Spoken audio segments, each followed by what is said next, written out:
Muchas gracias, Arturo. Nos quedan unos minutitos para conversar, Arturo, así que te voy a invitar a, si puedes tomar asiento, ¿sí? Porque juntos le vamos a dar la bienvenida también a la doctora Paulina Astroza, profesora de Derecho Internacional, Relaciones Internacionales e Integración Europea de la Universidad de Concepción. Un aplauso para la doctora Astroza, que además es diplomada en Relaciones Internacionales, Política Comparada, máster en Ciencias Políticas y Relaciones Internacionales. Ha escrito para numerosas revistas muy prestigiosas, también ha trabajado para universidades de Europa y América Latina, directora del Programa de Estudios Europeos de la Universidad de Concepción. Y queremos hablar un poquito, nos quedan algunos minutitos y les agradecemos la paciencia porque ha sido una jornada donde hemos hecho muchas reflexiones. Yo creo que muchas han calado profundo en quienes están aquí, también quienes están conectados a través de nuestras redes sociales, pero la reflexión, yo, Arturo, iba haciendo preguntas en mi cabeza para hacerte, pero las iba respondiendo a medida que las iba presentando. Así que la reflexión aquí es decir, ¿tienen la sensación de que este tipo de reflexiones como las que tú nos acabas de presentar consistentemente, con experiencia del pasado, pero para mirar el futuro, están siendo consideradas en la discusión de una nueva constitución en nuestro país? Bueno, yo no estoy totalmente al tanto, no traje el libro con todas las cositas amarillas con las anotaciones. Y no lo he hecho. Así que francamente no sé exactamente hacia dónde va ese proceso. Pero para hacer la pregunta de una manera distinta, yo he escuchado de muchos analistas que ese debiera ser el gran tema y el tema central, nuestro sistema político, para que las y los chilenos nos decidamos por aprobar o rechazar una nueva constitución. Sí, a mí me preocupa que la gente se dedique solamente a pensar en que son los derechos la cosa importante, porque lo que efectivamente se necesita es un sistema que pueda crear las políticas públicas, o sea, las leyes del país. Ahora, tienen que ser acordes, digamos, a los requerimientos generales de una constitución, pero todo el proceso, digamos, de creación de constituciones pone a los derechos como temas generales y no específicos. Entonces, ahí está igualdad, por ejemplo, como y esos objetivos, fíjese, han cambiado a través del tiempo. Sí. Si van a Washington, vayan al monumento de Jefferson. Y detrás del monumento de Jefferson hay una tremenda cita a Jefferson, donde Jefferson dice de que las constituciones y las leyes son algo importante, pero que a través del tiempo deberían también poder cambiar. Y deberían cambiar porque al evolucionar la sociedad, llegan conceptos nuevos y todo lo demás. Pensemos en el tema de que mi bisabuela, que vino a Concepción a fundar el Concepción College en 1886, era una suffragette en Estados Unidos, buscando el voto femenino, que no había voto femenino. Bueno, ese es el tipo de cosa. La igualdad está en la Constitución, pero de repente no hay una aplicación. Entonces, y termina Jefferson en su cita con esta frase: si no efectivamente estamos dispuestos a adaptarnos a la evolución de la mentalidad, digamos, de la sociedad, entonces sería como un niño poniéndose el traje que tenía cuando tenía 12 años. ¿Te fijas? Porque se quería empantanado, digamos, en el pasado. ¿Qué opinas, Paulina, al respecto? Bueno, en primer lugar, muchas gracias Bienvenida. por la invitación. Es un gusto ser invitada en Concepción, de la región, porque la verdad que se me invitan más de afuera que de mi propia ciudad. Así que para mí es un tremendo gusto y un honor además de estar con Arturo Valenzuela aquí. A lo que señalaba Arturo, hay un autor que se llama Karl Lowenstein que hace justamente una clasificación de constituciones en las que dice que una constitución puede quedar perfecta, es decir, que esa constitución se lleva a la realidad, no es solo la norma, sino que se aplica. Una constitución puede quedar grande, porque esta constitución no se ajusta a la realidad y por lo tanto falta madurez política, justamente cuando se establecen una serie de normas que en la práctica no se van a cumplir porque por los hechos y la realidad esto no va a poder pasar. Por lo tanto falta que la sociedad crezca, madure para que este traje quede bien. O lo otro, dice él, que puede ser una constitución que más bien sea un disfraz. Es decir, que el texto constitucional, en el fondo, no esté regulando ni siquiera una realidad, ni pretende hacerlo. Es solo una máscara por la cual le trata de dar legitimidad a procesos que no los tienen. Entonces, frente a esto, él dice, la Constitución es algo vivo. La Constitución tiene que ser un traje que se vaya ajustando. Y justamente va en el sentido que las constituciones no pueden tener quórum altos porque justamente tienen que regular la realidad que va ocurriendo. Y yo, como soy profesora de Derecho Internacional, voy a poner un ejemplo donde claramente no se ajusta en la realidad. Y estoy hablando de la Carta de las Naciones Unidas, que es de 1945. Estamos hablando de posguerra. Esa carta es casi pétrea, porque para poder modificarla se requiere, además, que ninguno de los 5 miembros permanentes del Consejo de Seguridad lo voten en contra. ¿Qué es lo que pasa? Que nos encontramos con una carta de 1945, que han pasado más de 70 años, con todos los cambios que han habido, y resulta que no se ajusta a la realidad. Y no lo podemos cambiar. Y muchos de los bloqueos que se producen a nivel internacional es porque finalmente ya más parece un disfraz que un traje a la medida.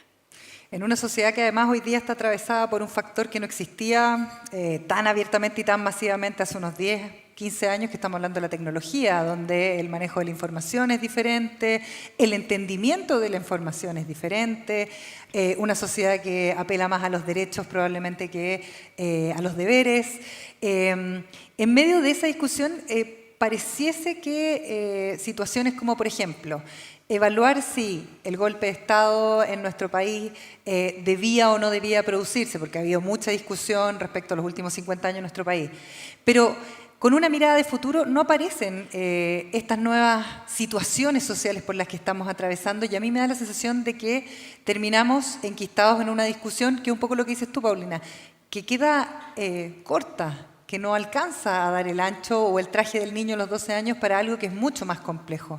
¿De qué manera podemos abordar eso? Porque yo creo que hoy día, o al menos en las discusiones abiertas en prensa, uno no lo lee, no lo siente, no lo palpa. A ver, mira, yo creo que de nuevo con una visión más internacional, yo quiero plantear que lo que estamos viviendo nosotros aquí en Chile no es un fenómeno único. No. Es un fenómeno que en realidad se está dando en muchos países del mundo, en el cual ha habido una radicalización de las posiciones. Y yo no quiero decir polarización, porque siempre hay polos, o son 2 polos o multipolar. Lo que ha ocurrido es una radicalización de las posiciones. Y esta radicalización de las posiciones finalmente, unido a las redes sociales, unido a una serie de otros factores, han ido permitiendo que finalmente la toxicidad del debate esté ganando. Y vienen las fake news, y viene una serie de elementos con los cuales nos estamos encontrando ahora. Y que impide este diálogo, impide esta colaboración por el cual nosotros hablamos. En relaciones internacionales, uno cuando habla, dice que las relaciones internacionales se manejan desde la cooperación a el conflicto. Ahí se manejan las relaciones internacionales. Y las relaciones humanas se manejan igual. Se manejan entre el conflicto y la cooperación, siempre. O sea, ¿con quién tengo yo más roces y conflictos? ¿Con quién estoy más cerca? Normalmente es con mi hijo y con mi marido. Claro. Ahí hay más roce, pero tratamos de llegar a la colaboración. Entonces, lo que está ocurriendo ahora, creo, a nivel mundial, es que hay una responsabilidad de la clase política. Yo he estudiado más Europa que América Latina. Hay una responsabilidad de la clase política, sobre todo de los partidos que crearon esta Europa de posguerra, pero lo podemos ver en Estados Unidos, lo que está pasando hoy día, lo podemos ver en América Latina, lo podemos ver en nuestro propio país, en el cual los partidos políticos que deben ser la base fundamental de un sistema democrático, sea parlamentario, sea semipresidencial, sea presidencialista reforzado, sea cual sea el sistema político, es absolutamente necesario partidos políticos fuertes que también rindan cuenta, que sean democráticos, que no sean finalmente una caja de botín por el cual se ganan y se reparten cargos sin ni siquiera ver cuáles son los méritos de las personas, y que finalmente están abandonando los principios por los cuales fueron creados, es decir, el bienestar de la sociedad a la cual rigen. Y eso está pasando en el mundo. Y ante eso, ante una clase política, ante una élite que ha abandonado esa labor principal, donde ha habido corrupción, sobre todo en América Latina, donde se ha permitido el tráfico de personas, la crisis de seguridad internacional, narcotráfico. Cuando vemos en el caso de los europeos que sienten hoy día que le van a entregar a sus hijos o a sus nietos una Europa peor de la que ellos recibieron antes, se va creando esa desesperanza, se va creando esa desconexión de la clase política con la ciudadanía, y lo que va permitiendo, además, en crisis económicas, la crisis económica del 2008 que parte en Estados Unidos afectó muchísimo más y durante mucho más tiempo a Europa. La pandemia a nosotros nos afectó muchísimo más que al resto del mundo.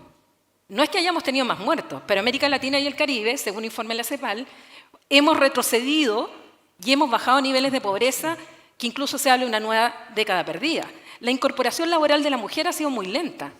O sea, hay una serie de factores que están permitiendo, finalmente, que los populismos de derecha y de izquierda llenen ese vacío.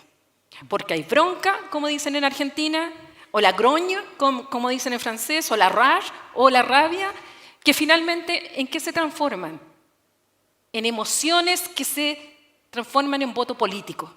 Hay un libro muy bueno que estoy leyendo y que lo recomiendo, que es de una autora franco-israelí, que se llama Las ideas contra la democracia. Y ella dice que hay 4 factores principales de las emociones que se manipulan para que finalmente se transforme en voto político y que está influyendo en las sociedades de hoy día. Ella lo habla principalmente respecto a Israel y al gobierno de Netanyahu. Ella dice que en primer lugar está el miedo, aquí se ha hablado del miedo. En segundo lugar está el asco. En tercer lugar está el resentimiento y por último está el amor a la patria. Y eso es lo que está moviendo a la gente a votar. Y yo me quedo con el miedo. ¿De qué es lo que hemos estado hablando tanto tiempo? De la seguridad. El miedo, o sea, ¿qué más natural que sentir miedo? Es una emoción absolutamente humana, todos tenemos miedo. Y hoy día la gente tiene miedo. La gente tiene miedo a distintas cosas. Tiene miedo al futuro, a perder el trabajo, a todo lo que se ha dicho aquí. Y frente a eso, bueno, viene este voto de rabia cuando la clase política y los partidos políticos tradicionales no le han dado solución. Y aquí es donde surgen los populismos, de derecha y de izquierda, que vienen a llenar ese vacío. Y eso, lamentablemente para mí, es una amenaza para la propia democracia, porque lo que se propone, justamente, por ejemplo, con lo que significan los referéndums, lo que significa abusar de esto, de saltarse los partidos políticos, saltarse la mediación, finalmente es ir entregando soluciones fáciles a problemas complejos y, además, con una sociedad desencantada. Y eso se está dando a nivel mundial. El Partido Republicano en Estados Unidos finalmente ya no es un partido republicano, es un partido trumpista, con todas las características de un populismo. Lo que podemos ver en América Latina, lo que pasa con Nicaragua, lo que pasa con Venezuela, lo que pasa con Bolivia, en muchos de estos casos también estamos viendo un populismo más de izquierda, lo que ha pasado en otros lugares. O sea, podemos hablar de mucho, pero todo tiene ese factor común. Sociedad, que en el fondo que se mira la sociedad como una élite corrupta, donde cabe todo, nosotros académicos incluso estamos dentro de la élite corrupta, y por otro lado un pueblo virtuoso. Y va a salir ese Mesías que representa esa voluntad basado en las emociones, y eso es súper peligroso para la democracia. Arturo. Mira, a lo mejor voy a dar unos comentarios un poquito más optimistas, pero voy a partir, van a ser 2. Uno, francamente que en la mayoría de las sociedades la opinión pública, digamos, el pensamiento de las sociedades se conforma, no, a pesar de que hay polarizaciones terribles, pero la sociedad en general, fuera de los activistas, la sociedad en general no es una división, digamos, de pensamiento político dentro de la sociedad de tipo campana, o sea, perdón, así. No es así, con una derecha o una izquierda grande y el medio acá abajo. Es todo lo contrario. En casi todas las sociedades la división es más bien de campana, donde los extremos polarizados serán más grandes en algunos países que en otros, pero por lo general la ciudadanía está en el centro y son personas más bien de tipo moderadas o a lo mejor no entienden mucho de política o ese tipo de cosas. Así que entonces lo que hay que hacer efectivamente es ir viendo cómo hay que marginalizar a los extremistas e ir viendo cómo efectivamente poder allegarse a eso. Ahora, lo segundo que quería mencionar es que cuando estamos hablando de América Latina, hagamos una distinción también muy importante entre lo que está pasando en nuestro hemisferio, incluyendo Estados Unidos, pero América Latina, y mucho del resto del mundo. Porque en mucho del resto del mundo se hace una distinción de este tipo. La distinción de este tipo es pensar de que hay estados-naciones, y los estados-naciones son que los grandes imperios en realidad se metieron en África, por ejemplo, y crearon estados y trataron de crear naciones, pero impusieron estados sobre naciones diferenciadas por razones históricas, por razones religiosas, por razones regionales, etcétera, etcétera. Y es lo que está pasando en Etiopía, lo que está pasando en Nigeria, lo que está pasando en muchas otras. Y tú tienes chiitas contra sunitas en todas partes. Así que en ese tipo de cosas, ¿qué está pidiendo el grupo chiita? Está pidiendo una nacionalidad separada. Y yo me acuerdo muy bien de que cuando yo asumí en el gobierno del presidente Clinton, el primer día que me tocó ser subsecretario adjunto para México, ¿qué es lo que pasa? Bueno, hay un alzamiento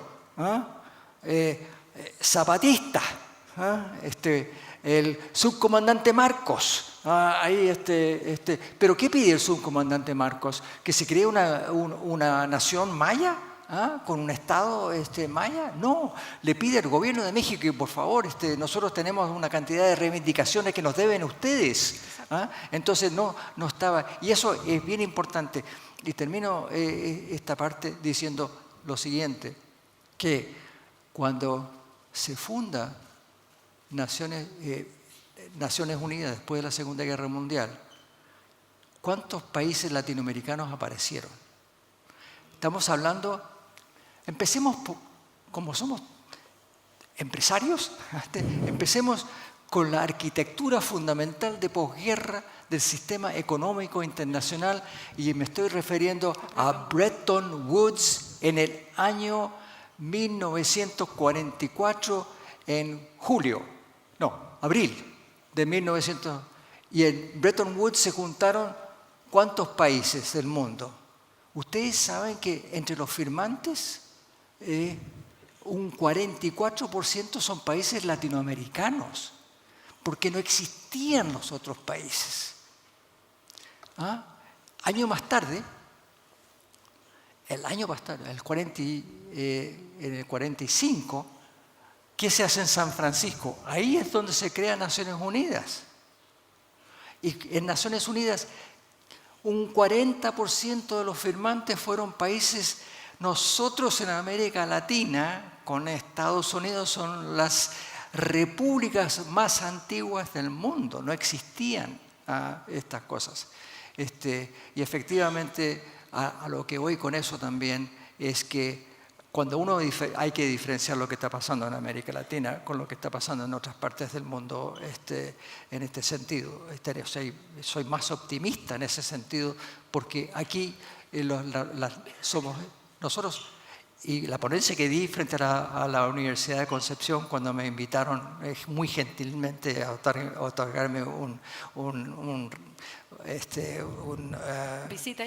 visita distinguida, es lo que le llaman acá. No es un doctorado honoris causa, es una visita distinguida. Lo que hice fue una presentación de quién fue una de las personas que arma efectivamente la institucionalidad en Chile. No es Diego Portales, es don Manuel Bulnes de Concepción. Don Manuel Bulnes gana la guerra, y con eso empieza la canción de Yungay y se crea una especie de nacionalidad chilena. Y segundo, como presidente, como Washington decide irse después de 2 periodos, a diferencia del amigo Rosas al otro lado de la cordillera. Y forma un gabinete y un gobierno Arturo, que efectivamente atrae a personas de distintas partes. Es transversal. Eso es lo que se necesita hoy. me están haciendo señas porque lamentablemente nos quedan 5 minutos, nos vamos a tomar para hacer una última reflexión, Arturo, y tú justo me diste el pie porque yo he escuchado analistas que dicen que hemos llegado como a una era del fin de cierta institucionalidad. Uno lo puede ver desde el mundo, no sé, de la iglesia, las creencias, la política, que está un poco en jaque. Y me gustaría que pudiéramos ir ligando esta situación actual que hemos estado analizando hoy día sobre este escenario, pero también con una mirada de pasado de nuestra historia por los 50 años del golpe y ojalá con algún mensaje de futuro. Y me gustaría que nos regalaran una reflexión cada uno para poder cerrar este encuentro. Para mí la institucionalidad económica es lo que hoy día está quedando casi intacto. Sí, bueno, como yo les mencioné, yo tuve que salir de esta ciudad cuando tenía 16 años y volví solamente 2 semanas en 8 años y tuve que manejarme solo y no había teléfono, no podía ponerme en contacto, no había tarjeta de crédito, qué sé yo, así que tenía que mandar cartas y todo lo demás a la casa. Y todo, pero reflexionando bien sobre esta situación hoy en día, lo que más me choca, estando de vuelta en Concepción, qué moderna es esta ciudad, qué fantástico. Aquí la gente se maneja con todos los juguetes, digamos, tecnológicos del mundo, etcétera, etcétera. Y yo me acordaba de una ciudad, pero donde el trabajo de mi padre como el que fundó la iglesia metodista después de que el terremoto del 39 haya asolado con el Concepción College donde estuvo mi bisabuela, el colegio americano donde estudió mi abuelo, y la iglesia totalmente destruida, pero cuando yo me fui, la pobreza en toda esta zona era muy grande, Así, una de las cosas que francamente le impactan a uno es cómo efectivamente ha cambiado eso. Ahora, tenemos una situación, yo estoy convencido de que lo que hay es que el progreso económico fue bien importante durante los periodos de la concertación y todo lo demás. Y lo que ha pasado en Chile y lo que ha pasado en otra parte es que efectivamente surge una clase nueva, emergente, una clase media, pero a diferencia de la extrema pobreza de antes, donde la gente no tenía ni suelo en la casa, para qué decir baño o agua potable y todo lo demás, hoy en día uno tiene un taxi y si no puede pagar el seguro, le chocan el taxi y de repente uno se queda muy mal. O sea que es una clase media emergente, vulnerable, terriblemente vulnerable. Y perdónenme también de decir esto, a mí todavía me choca lo clasista que es Chile en cierta medida, ¿te fijas? Las distancias entre sectores, oye, negro, y todas estas cosas medias raras que de repente uno encuentra en Chile. Y francamente yo creo que eso lo tenemos que superar allá. Y termino con este comentario sobre Estados Unidos. En Estados Unidos el problema que hay, serio, es que son 2 partidos nomás. El partido republicano no representa digamos, a la mayoría de la población, ni tampoco en este momento el Partido Demócrata. ¿Te fijas? Hay mucha gente que está al margen de ese tipo de cosas.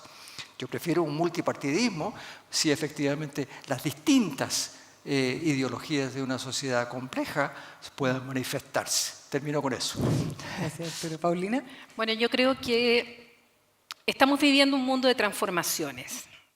Un mundo de transformaciones, el continente se está transformando, la política se está transformando, nuestra propia sociedad se está transformando. Y muchas veces son los partidos políticos los que no saben leer esas transformaciones de nuestra propia sociedad. Y eso se ha reflejado, por ejemplo, en la abstención electoral. Hay un Chile antes y un Chile después del voto voluntario y el voto obligatorio. Y si miramos las elecciones, ya que las mencionamos acá respecto de Argentina, Argentina tiene voto obligatorio, pero sin embargo la sanción es muy baja, que finalmente no se cobra. Y en las últimas PASO fue la segunda PASO con la menor participación electoral, con un 67,7%. Por lo tanto, me sigue, aunque sea pesimista, la verdad es que últimamente mi visión no es tan optimista respecto al futuro, al menos quiero encender algunas alarmas, porque temo por la sanidad de la propia democracia, que es el sistema que creo que es el mejor que podemos tener.